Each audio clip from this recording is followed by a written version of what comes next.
AD Khanpuri वसीब का एक ऐसा बाकमाल फनकार है जो गंदम के पौधे के तिनकों से खताती की आला नमूने तैयार करने का फ़न जानता है।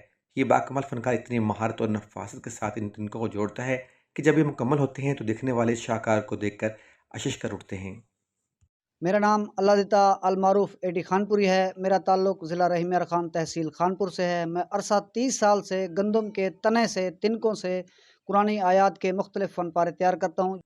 इस अजीम फनकार ने अपने इस फ़न के ज़रिए मुकम्मल कुरान पाक लिखने का अज़म किया है, जिसने कमोबेश 8 माह की अनथक मेहनत के बाद पहला पारा मुकम्मल कर लिया है। अल्हम्दुलिल्लाह मैंने कुरान पाक शुरू किया है, जिसका पहला सिपारा मुकम्मल हो चुका है, दूसरा शुरू हो चुका है। अगर गवर्नमेंट मेरे साथ तामुन करे या कोई मुखय्यर हज़रात मेरे साथ तामुन करें तो ये हमारे इंशाअल्लाह पाकिस्तान का भी नाम रोशन होगा, हमारे शहर खानपुर का भी नाम रोशन होगा। एडी खानपुरी जैसे फनकार वसीब का अजीम सरमाया हैं, जिनकी हौसला अफजाई सरकारी और अवामी सतह पर इंतहाई ज़रूरी है। कैमरामैन जिमी शाह के साथ सलीम मुगल, वॉइस न्यूज़, खानपुर।